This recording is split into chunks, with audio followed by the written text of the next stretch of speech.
प्रभु जब अपनी शक्तियों का प्रकाश करते तो लगता है कोई त्रिभुवन में जिसकी रक्षा नहीं कर सकता, उसकी रक्षा के लिए मां भवानी दुर्गा अपना भयानक रूप धारण करके महिषासुर आदि दैत्यों का मर्दन करती है। प्रभु है उस रूप में, दूसरा नहीं है। तो उनकी सामर्थ्य कितनी है? दुर्गा कोटि अमित अरिमर्दन। हरि की सामर्थ्य कैसी? अमित दुर्गाओं जैसी। 1 करोड़ अरब नहीं, अमित दुर्गाओं जैसी दुष्टों का मर्दन करने की सामर्थ्य। अमित था नहीं कि कितनी सामर्थ्य है। एक दुर्गा रूप में जब हरि प्रकाशित होते हैं तो त्रिभुवन में कोई सामने खड़ा होने वाला नहीं होता।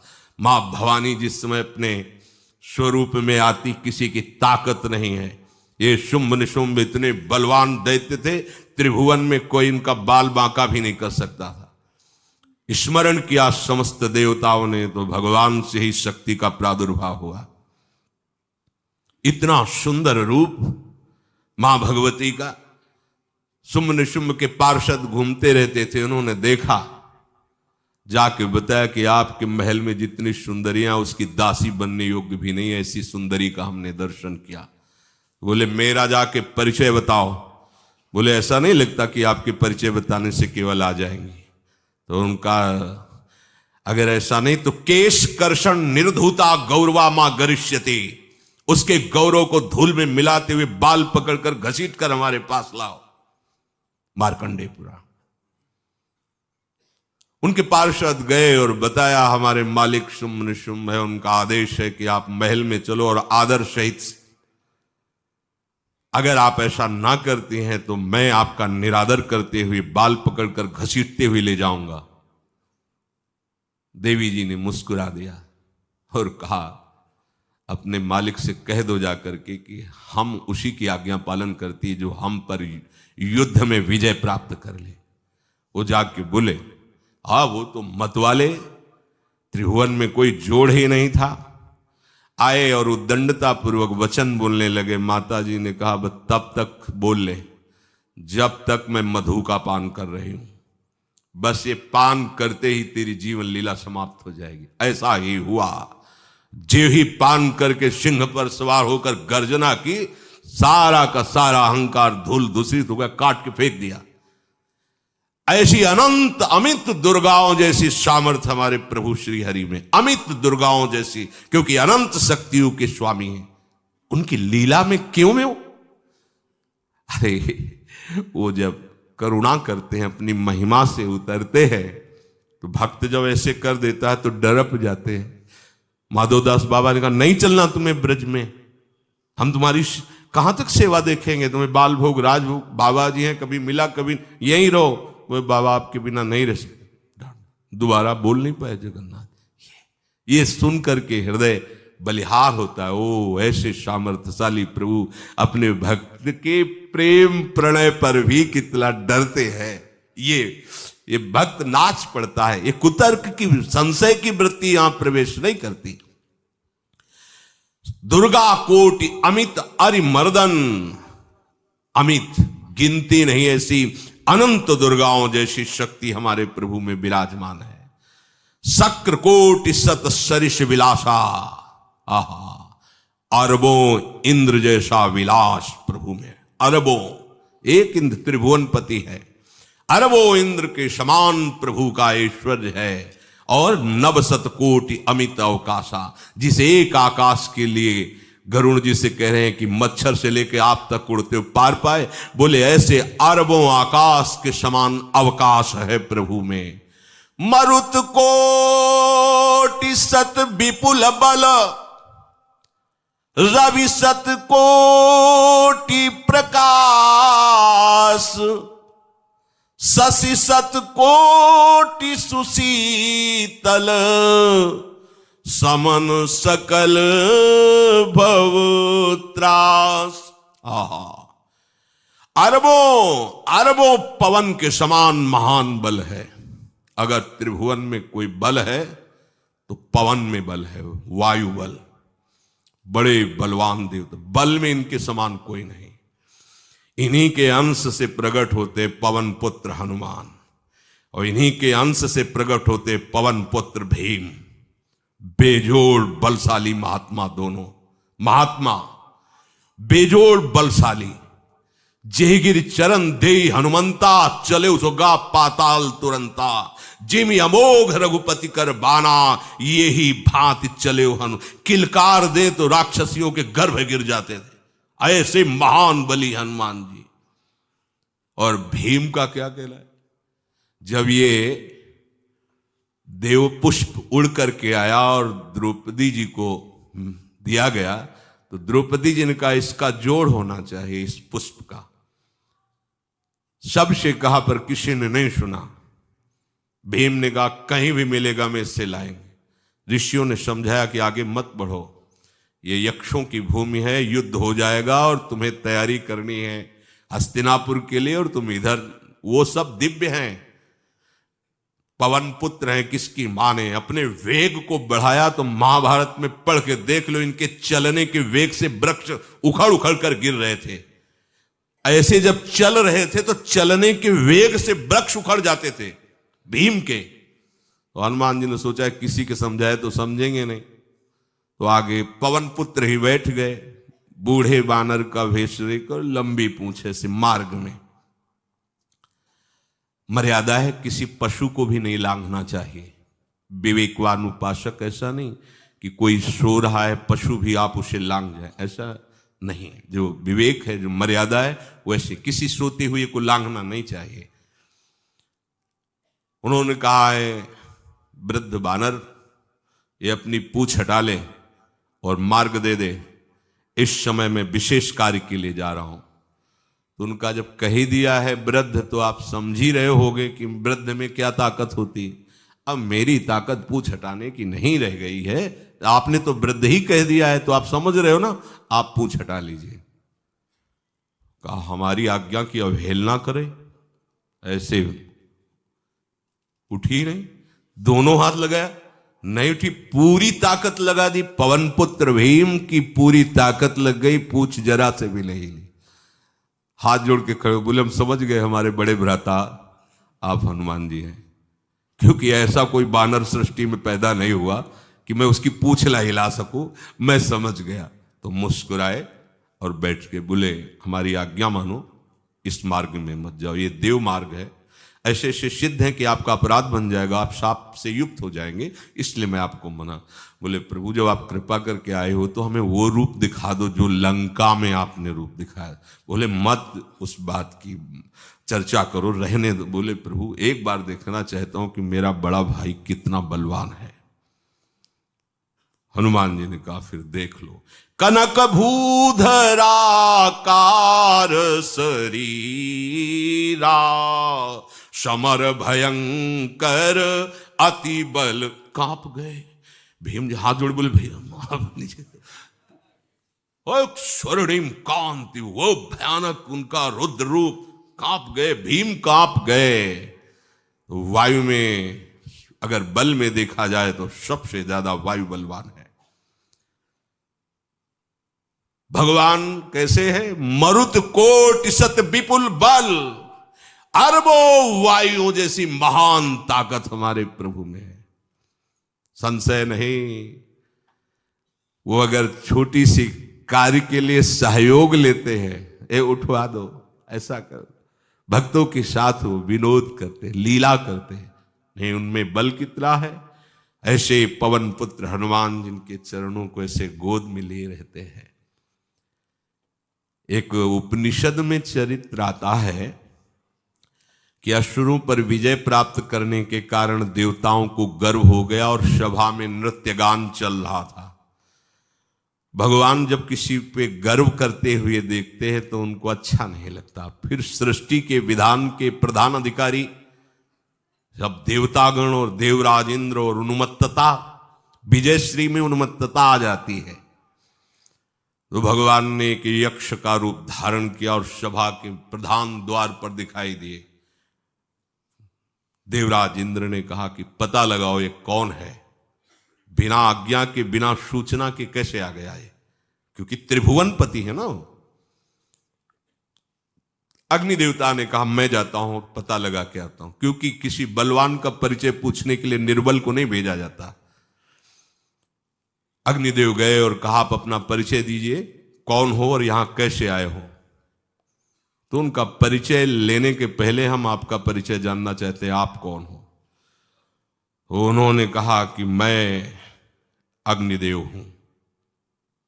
सामर्थ्य आपकी, त्रिभुवन को उपले की तरह भस्म कर सकता हूं। मैं समस्त प्राणियों के उदर में बैठकर अन्न और जल का पचाकर जीवन दान देता हूं, जीवन पोषण करता हूं।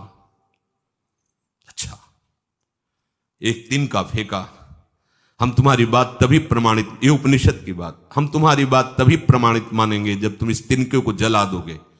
अब कोई अग्नि देवता से तिनका जलाने की बात कहे, सहज में दृष्टि डाली, कुछ नहीं हुआ, पूरा पावर लगा दिया। यक्ष जी ने मुस्कुरा कर कहा तुम तो कहते थे पूरे त्रिभुवन को उपले की तरह जला दूंगा, अब गिरीवा झुकाई पहुंचे। देवराज इंद्र ने कहा कौन है। बोले असमर्थ रहा उनका परिचय जानने में, वायु देवता। आप अपना परिचय बताइए। तो आप अपना परिचय जो आए हो तो हमें पहले बताओ, तब हम अपना परिचय दें। तो उनका मैं महान देव वायु हूं। बल आपका, संपूर्ण जीवों का जीवन हूं। अगर मैं रुक जाऊं तो एक भी क्षण सृष्टि टिक नहीं सकती, क्योंकि सब वायु से जीवित है। और मैं पूरे ब्रह्मांडों को तिनके से उड़ा सकता हूं। ये तिनका है, उड़ाओ। पूरी ताकत लगा दी वायु देवता ने, तिनका नहीं उड़ा। ग्रीवा झुकाई, वापस चले गए। अब देवराज इंद्र उठे, जे ही नजदीक पहुंचे यक्ष अंतर्धान हो गए और देखा साक्षात ब्रह्म विद्या दूर से मूर्तिमान ब्रह्म, और डांट लगाई कि तुम उनसे संभाषण करने योग्य भी नहीं हो, क्योंकि तुम सबसे बड़े सिंहासन पर बैठे हो और अहंकार करते हो। तुम्हारे देवता सब सामर्थ्यहीन है, एक तिनका भी अग्नि नहीं जला सका, एक तिनका भी वायु नहीं उड़ा सका। अरे जिनकी शक्ति से शक्तिमान वो भगवान स्वयं आए हुए थे, कांप गए देव। अहंकार मत करो, जाओ।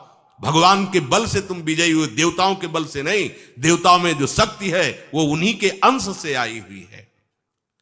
अरबों वायु के समान महान बलशाली हमारे श्री हरि, अरबों सूर्यों के समान उनका प्रकाश, अरबों सूर्यों के समान प्रकाश, अरबों चंद्रमाओं के समान सुशीतलता, समस्त भयों और दुखों का नाश करने वाले प्रभु श्री हरि। काल कोटि सत सरिस अति, दुस्तर दुर्ग दुरंत, धूम के तु सत कोटिशम, दुराधरस भगवंत। अरबों कालों की सामर्थ्य, अरब नहीं अरबों कालों की सामर्थ्य भगवान, एक काल अनंत ब्रह्मांडों में तांडव मचाए रखा है। अरबों काल, अमित बलशाली, अत्यंत दुस्तर, दुर्गम, दुरांत। कौन? प्रभु श्री हरि। अरबों धूमकेतुओं के समान अत्यंत प्रबल सामर्थ्यशाली प्रभु, अगाध सत कोटि पताला, शमन कोटि सत सरिस कराला, तीरथ अमित कोटि सम पावन, नाम अखिल अघ पूग नशावन। कितने अथाह हैं प्रभु? बोले अरबों पाताल से भी बढ़कर, अरबों पाताल से भी बढ़कर गहरे हैं, कोई था नहीं पा सकता। कितने भयानक हैं? अरबों यमराजों से भी ज्यादा भयानक प्रभु श्री हरि है। अनंत कोटि तीर्थों को भी पावन करने वाले परम पवित्र राम दायक भगवाना, सारद कोटि अमित चतुराई, विधि सत कोटि सृष्टि निपुनाई, विष्णु कोटि सम पालन करता, रुद्र कोटि सत सम संघरता।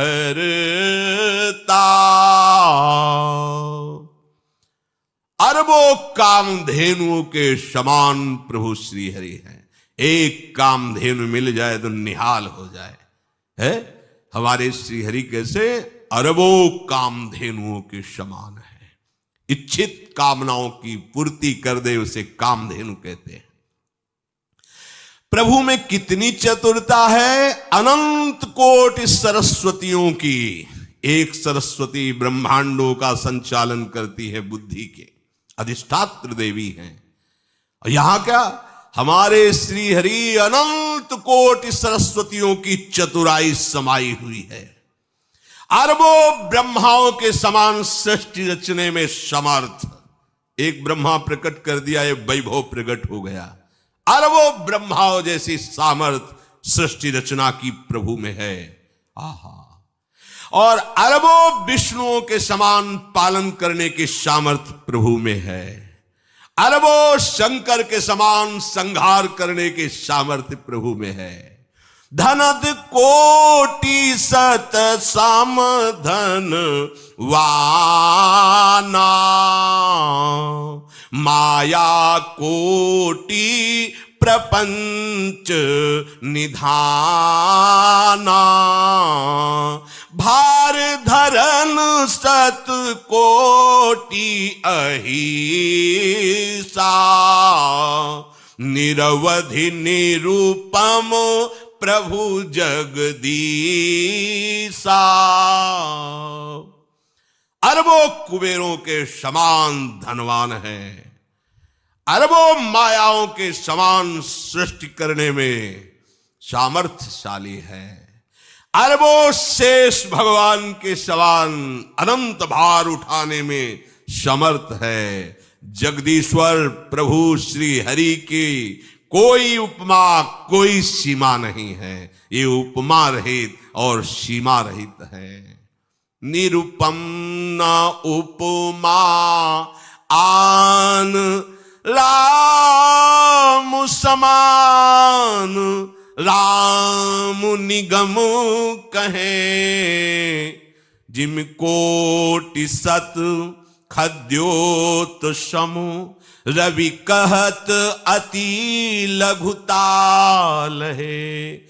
यही भांति निज निज मति विलास, मुनीस हरि बखा नहीं। प्रभु भाव गाहक अति कृपालु, सप्रेम सुनि सुख मानहि। प्रभु भाव गाहक अति कृपालु, सप्रेम सुनि सुख मानहि। प्रभु श्री हरि उपमा रहित हैं। उनकी कोई अनंत ब्रह्मांडों में किसी से उपमा नहीं दी जा सकती। प्रभु के समान केवल प्रभु हैं, ऐसा वेद कहते हैं। अरबों जुगुनियों के समान यदि सूर्य को कहा जाए तो सूर्य का अपमान होता है, सम्मान नहीं। ऐसे ही जो अभी तक वर्णन किया गया उसको समझो। अरबों जुगनुओं के समान यदि सूर्य को कहा जाए तो सूर्य की प्रशंसा नहीं, एक तरह से अवहेलना है। आहा। इसी प्रकार अपनी बुद्धि के विकास के अनुसार मुनीश्वर, अपनी बुद्धि के विकास और प्रकाश के अनुसार मुनीश्वर प्रभु का वर्णन करते हैं। गुण महिमा नाम बल पर था कोई नहीं पाओ, आज तक कोई था नहीं। ऐसे प्रभु की लीला में कोई कुतर्क, कोई संशय, अब वो क्या बुद्धि है उसका खुद विचार करे।